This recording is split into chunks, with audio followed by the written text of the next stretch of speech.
Hello दोस्तों, नमस्कार। हम हैं आपके दोस्त अनुज यादव और स्वागत करते हैं आप सभी का आपके अपने YouTube channel online study with AK पर। Keep watching and keep learning.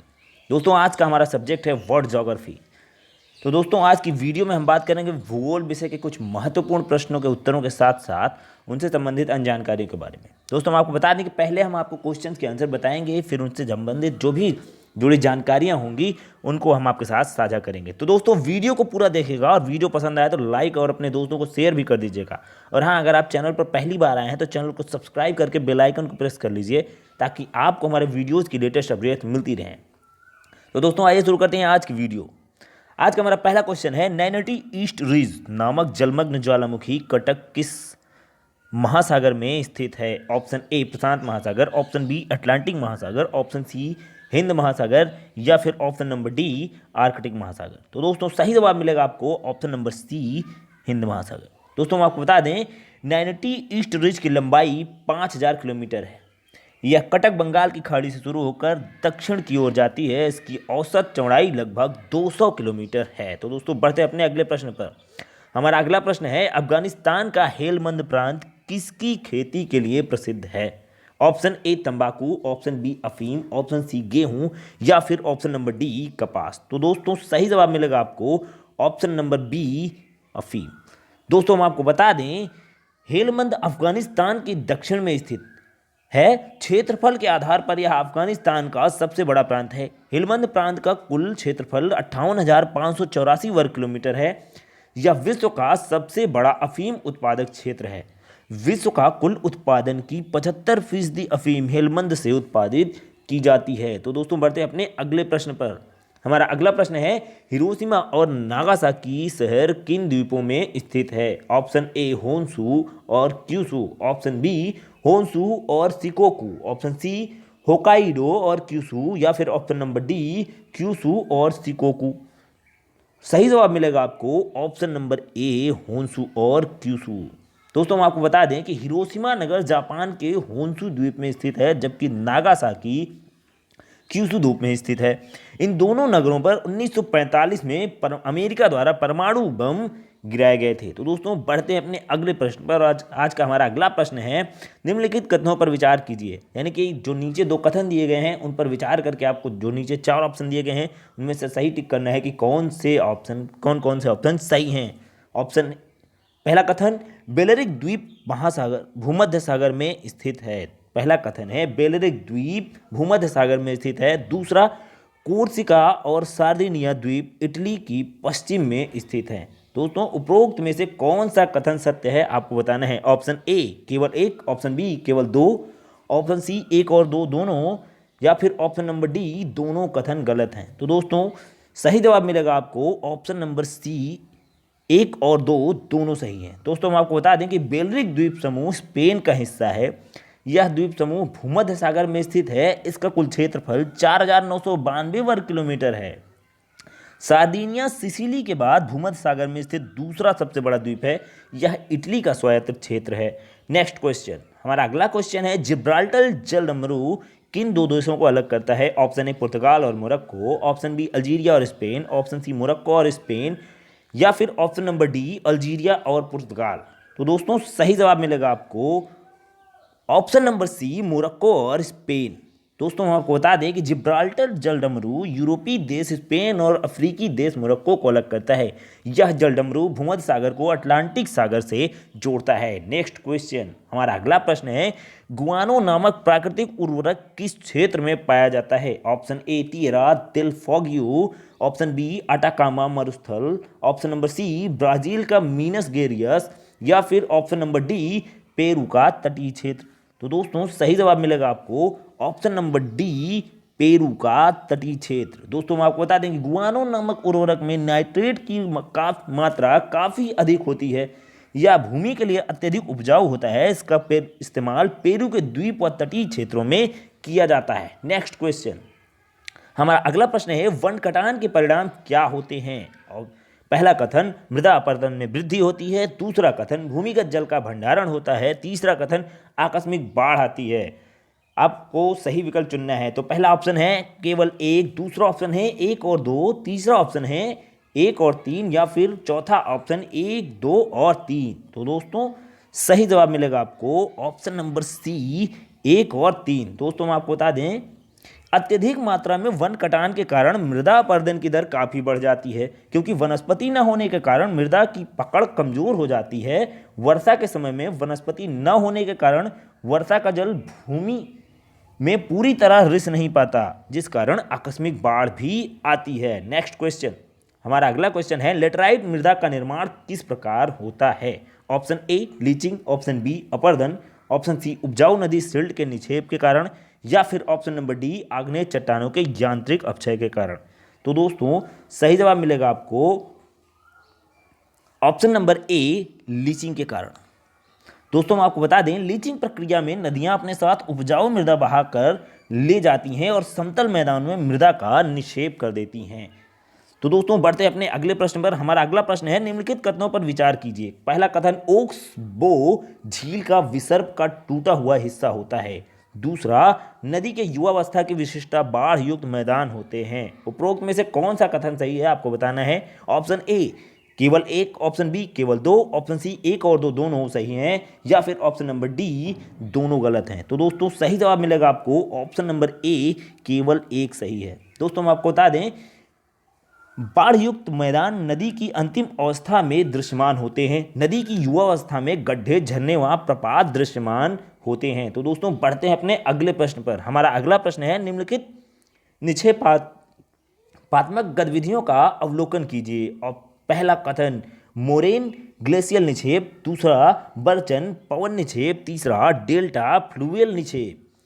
दोस्तों आपको बताना है कि इसमें कौन सा सही सुमेलित है। पहला केवल दो, दूसरा एक और दो, सी दो और तीन, या फिर ऑप्शन नंबर डी एक, दो और तीन। तो दोस्तों सही जवाब मिलेगा आपको ऑप्शन नंबर डी, एक, दो और तीन। तीनों ही सही जब निक्षेप किए गए हैं। हम आपको बता देंगे, मोरेन निक्षेप का निर्माण ग्लेशियर के क्षेत्रों द्वारा होता है, जबकि बर्चन निक्षेप का निर्माण पवनों के कारण होता है, और डेल्टा का निर्माण नदियों के कारण होता है।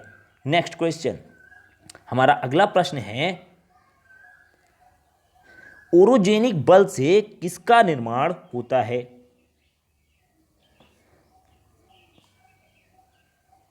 ऑप्शन ए ब्लॉक पर्वत, ऑप्शन बी फोल्ड पर्वत, पहला कथन है ब्लॉक पर्वत, दूसरा कथन है फोल्ड पर्वत, या फिर तीसरा कथन है रेफ्लिक पर्वत। दोस्तों आपको सही विकल्प का चुनाव करके बताना है कि ओरोजेनिक बल से किसका निर्माण होता है। ऑप्शन ए केवल एक, ऑप्शन बी एक और दो, ऑप्शन सी दो और तीन, या फिर ऑप्शन नंबर डी एक, दो और तीन। तो दोस्तों सही जवाब मिलेगा आपको ऑप्शन नंबर बी, एक और दो। दोस्तों मैं आपको बता दें, ओरोजोनिक बल के कारण वालन, भ्रंशन और क्षेपण प्रक्रिया द्वारा ब्लॉक और फोल्ड पर्वत का निर्माण होता है। तो दोस्तों बढ़ते हैं अपने अगले प्रश्न पर। हमारा अगला प्रश्न है, अफ्रीका के पेम्बा और जंजीबार द्वीप किसकी खेती व निर्यात के लिए जाने जाते हैं? ऑप्शन ए लौंग, ऑप्शन बी गन्ना, ऑप्शन सी तंबाकू, या फिर ऑप्शन नंबर डी कॉफी। तो दोस्तों सही जवाब मिलेगा आपको ऑप्शन नंबर ए लौंग। दोस्तों हम आपको बता दें, पेम्बा द्वीप हिंद महासागर में स्वाहिली तटीय क्षेत्र में स्थित है। जंजीबार तंजानिया का अर्ध स्वायत्त क्षेत्र है। यह लौंग के उत्पादन व निर्यात के लिए प्रसिद्ध है। तो दोस्तों बढ़ते हैं अपने अगले प्रश्न पर। हमारा अगला प्रश्न है, समशीतोष्ण घास के क्षेत्रों को क्या कहा जाता है? पहला कथन है मध्य एशिया में स्टेपी, दूसरा कथन है उत्तरी एशिया में प्रेरी, तीसरा कथन है दक्षिण अमेरिका में वेल्ड। दोस्तों आपको सही विकल्प का चुनाव करके बताना है कि ये तीनों कथन में से कौन कौन से सही हैं। पहला ऑप्शन है एक और दो, बी एक और तीन, सी दो और तीन, या फिर डी एक, दो और तीन। तो दोस्तों सही जवाब मिलेगा आपको ऑप्शन नंबर ए, एक और दो। दोस्तों मैं आपको बता दें, दक्षिण अमेरिका में समशीतोष्ण घास के मैदानों को पंपास कहा जाता है, और उत्तरी अमेरिका में समशीतोष्ण घास के क्षेत्रों को प्रेरी भी कहा जाता है। तो दोस्तों बढ़ते हैं अपने अगले प्रश्न पर। हमारा अगला प्रश्न है, उत्तरी अमेरिका की कौन से मुख्य नदियां रॉकी पर्वत श्रेणी से निकलती हैं? पहला मिसिसिपी, दूसरा मिसौरी, तीसरा कोलोराडो, चौथा रियो ग्रांडे, पांचवा कोलंबिया। तो दोस्तों इन कथनों को देखते हुए नीचे दिए गए ऑप्शनों में से चुनकर आपको बताना है कि कौन कौन से कथन सही हैं। पहला ऑप्शन 1, 2 और 3, दूसरा ऑप्शन 2, 3 और 5, तीसरा ऑप्शन 1, 2, 3 और 4, या फिर चौथा ऑप्शन उपरोक्त सभी। तो दोस्तों सही जवाब मिलेगा आपको ऑप्शन नंबर बी, 2, 3 और 5। दोस्तों आपको पता है मिसौरी नदी उत्तरी अमेरिका की सबसे लंबी नदी है। यह पश्चिमी मोंटाना से निकलती है। कोलोराडो नदी की लंबाई 1450 किलोमीटर है। यह अमेरिका और मेक्सिको में प्रवाहित होती है। कोलंबिया नदी कनाडा में ब्रिटिश कोलंबिया से निकलती है। यह नदी अमेरिका और कनाडा में बहती है। तो दोस्तों बढ़ते हैं अपने अगले प्रश्न पर। हमारा अगला प्रश्न है, निम्नलिखित में से स्थानीय हवाओं और उनके क्षेत्र का सही मेल कीजिए। पहला मिस्टल मध्य फ्रांस एल्पस व भूमध्य सागर, दूसरा सिरबोक्कू उत्तरी अफ्रीका व दक्षिणी यूरोप, तीसरा चिनकू रॉकी पर्वत, चौथा हार्मिंटन मध्य अफ्रीका। ऑप्शन है ऑप्शन ए 1 और 4, ऑप्शन बी 1, 2 और 3, ऑप्शन सी 2, 3 और 4, या फिर ऑप्शन नंबर डी उपरोक्त सभी सही हैं। तो दोस्तों सही जवाब मिलेगा आपको ऑप्शन नंबर डी, उपरोक्त सभी हैं सही हैं। दोस्तों मैं आपको बता दें स्थानीय हवाओं व उनके संबंधित स्थान के लिए दिए गए सभी विकल्प सही हैं। मिस्ट्रल शीत व शुष्क वायु फ्रांस व भूमध्य सागर के क्षेत्र में प्रवाहित होती है। सिरोक्कू यह भूमध्य सागरीय हवा सहारा मरुस्थल से आती है और यह उत्तरी अफ्रीका व दक्षिणी यूरोप में बहती है। चिनकू यह उत्तरी अमेरिका में बहती है, इसे फोए भी कहा जाता है। हर्मेटन यह पश्चिमी अफ्रीका में बहने वाली शुष्क व धूल युक्त वायु है। यह सहारा के दक्षिण से गिनी खाड़ी तक बहती है। नेक्स्ट क्वेश्चन दोस्तों, हमारा अगला क्वेश्चन है, निम्नलिखित में से कौन से ज्वालामुखी सक्रिय हैं। तो दोस्तों आपको नीचे तीन ज्वालामुखियों के नाम लिखे हैं, उसके नीचे आपको ऑप्शन दिए गए हैं। तीन ऑप्शन में चुन के आपको बताना है कि तीनों दिए गए तीनों ज्वालामुखी में से कौन कौन से ज्वालामुखी सक्रिय हैं। पहला ज्वालामुखी माउंट किलिमंजारो, दूसरा माउंट कोटोपैक्सी, तीसरा मौना क्रिया। पहला ऑप्शन है केवल 1, दूसरा ऑप्शन है केवल 2, तीसरा ऑप्शन है 2 और 3, चौथा ऑप्शन है उपरोक्त सभी। तो दोस्तों सही जवाब मिलेगा आपको ऑप्शन नंबर सी, 2 और 3। दोस्तों मैं आपको बता दें माउंट किलिमंजारो सुप्त ज्वालामुखी है। इसके पिछले 400 वर्षों में कोई उद्गार नहीं हुआ है। माउंट कोटोपैक्सी प्रशांत महासागर में स्थित रिंग ऑफ फायर का हिस्सा है। यह सक्रिय ज्वालामुखी है। अंतिम बार इसमें 1940 में विस्फोट हुआ था। मौना किया ज्वालामुखी अमेरिका के हवाई द्वीप में स्थित है। यह अंतिम बार 24 मार्च 1984 से लेकर 15 अप्रैल 1984 के बीच सक्रिय था। तो दोस्तों बढ़ते हैं अपने अगले प्रश्न पर। हमारा अगला प्रश्न है, पैरासोल द्वीप व स्प्रेटली द्वीप को लेकर किन देशों के बीच विवाद है। पहला चीन, दूसरा ताइवान, तीसरा वियतनाम। पहला ऑप्शन है 1 और 2, दूसरा ऑप्शन है 2 और 3, 1 और 3, तीसरा ऑप्शन है 2 और 3, चौथा ऑप्शन है 1, 2 और 3। तो दोस्तों सही जवाब मिलेगा आपको ऑप्शन नंबर डी, 1, 2 और 3। दोस्तों मैं आपको बता दें पैरासोल द्वीप समूह दक्षिण चीन सागर में स्थित है। इस क्षेत्र पर चीन का नियंत्रण है, परंतु वियतनाम और ताइवान भी इसे अपना क्षेत्र का दावा व्यक्त करते हैं। यह द्वीप 1500 वर्ग किलोमीटर के समुद्री क्षेत्र में फैले हुए हैं, जबकि द्वीपीय क्षेत्र 7.75 वर्ग किलोमीटर है। तो दोस्तों बढ़ते हैं अपने अगले प्रश्न पर। हमारा अगला प्रश्न है, निम्नलिखित में से कौन सी स्थलाकृति अपरदनात्मक है। ऑप्शन पहला कथन इंसेलबर्ग, दूसरा कथन लोएस, तीसरा कथन ज्वेंगू, चौथा कथन बुडेस्ट। तो पहला ऑप्शन है 1 और 2, दूसरा ऑप्शन है 2 और 3, तीसरा ऑप्शन है 1, 3 और 4, चौथा ऑप्शन है उपरोक्त सभी। तो दोस्तों सही जवाब मिलेगा आपको ऑप्शन नंबर सी, 1, 3 और 4। दोस्तों हम आपको बता दें लोएस का निर्माण निक्षेप से होता है, जबकि इंसेलबर्ग, ज्वेंगे और बुटेस्ट का निर्माण अपर्दन के कारण होता है। किसी एकांत स्थल पर उभरी हुई छोटी को इंसेलबर्ग कहा जाता है। ज्वेंगे का निर्माण पवन के द्वारा किए जाने वाले अपर्दन से होता है। कठोर चट्टान की ऊपरी परत का अपर्दन होने से बुटेस्ट का निर्माण होता है। तो दोस्तों बढ़ते हैं अपने अगले प्रश्न पर।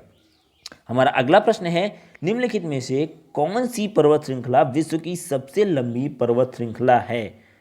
ऑप्शन ए रॉकीज उत्तरी अमेरिका, ऑप्शन बी इंडीज दक्षिणी America, option C trans Antarctica श्रेणी, या फिर ऑप्शन नंबर डी महान विभाजक पर्वतमाला। तो दोस्तों सही जवाब मिलेगा आपको ऑप्शन नंबर बी, इंडीज दक्षिण अफ्रीका। दोस्तों हम आपको बता दें इंडीज पर्वत श्रृंखला दक्षिण अमेरिका में Venezuela, Colombia, Ecuador, Peru, Bolivia, Argentina और चिली में स्थित है। इस पर्वत श्रृंखला की लंबाई 7000 किलोमीटर है और चौड़ाई 500 किलोमीटर है। तो दोस्तों बढ़ते हैं अपने अगले क्वेश्चन पर। हमारा अगला क्वेश्चन है, समरकंद नामक स्थान मध्य एशिया में कहाँ पर स्थित है। आपको बताना है कि समरकंद नामक स्थान मध्य एशिया में कहाँ पर स्थित है। Option A Afghanistan, option B Turkmenistan, option C Uzbekistan या फिर ऑप्शन नंबर डी ईरान। तो दोस्तों सही जवाब मिलेगा आपको ऑप्शन नंबर सी उज्बेकिस्तान। दोस्तों मैं आपको बता दें कि वर्तमान में समरकंद उज्बेकिस्तान में स्थित 329 ईसा पूर्व में सिकंदर ने समरकंद पर आक्रमण करके इसका विध्वंस किया था। 1221 ईस्वी में चंगेज ने समरकंद पर आक्रमण किया था। तो दोस्तों अब वक्त आ गया है आज के सवाल का। जैसा कि आप सभी को पता है कि हम अपने वीडियो के अंत में आपसे पूछते हैं कुछ सवाल जिनके जवाब आप हमें कमेंट बॉक्स में कमेंट करके दे सकते हैं। तो देखिए, आइए देखें आज के सवाल। आज का पहला सवाल है, ओक्सस किस नदी का प्राचीन नाम है। आपको बताना है ओक्सस किस नदी का प्राचीन नाम है। दूसरा क्वेश्चन है, तिब्बत का पठार पठारों की किस श्रेणी से संबंधित है। दोस्तों दूसरा क्वेश्चन है, तिब्बत का पठार पठारों की किस श्रेणी से संबंधित है। तो दोस्तों इन दोनों क्वेश्चन के जवाब आप हमें कमेंट बॉक्स में कमेंट करके दे सकते हैं। तो वीडियो कैसा लगा आप हमें चैनल पर जरूर कमेंट करके जरूर बताइएगा। और हाँ, अगर आप चैनल पर पहली बार आए हैं तो चैनल को सब्सक्राइब कर लें और बेल आइकन को प्रेस कर लें ताकि आपको हमारे वीडियोज़ की लेटेस्ट अपडेट्स मिलती रहें। तो दोस्तों वीडियो कैसा लगा हमें कमेंट करके जरूर बताइएगा। और हाँ, अगर आपने वीडियो आपको अच्छा लगा हो तो लाइक और शेयर भी कर दीजिए। और हाँ, अगर आपने चैनल को अभी तक सब्सक्राइब नहीं किया है तो चैनल को सब्सक्राइब कर लें और बेल आइकन को प्रेस कर लें ताकि आपको हमारे वीडियोज़ की लेटेस्ट अपडेट मिलती रहे। तो दोस्तों जल्दी ही मिलेंगे एक नए वीडियो के साथ। तब तक के लिए जय हिंद, जय भारत, राधे राधे।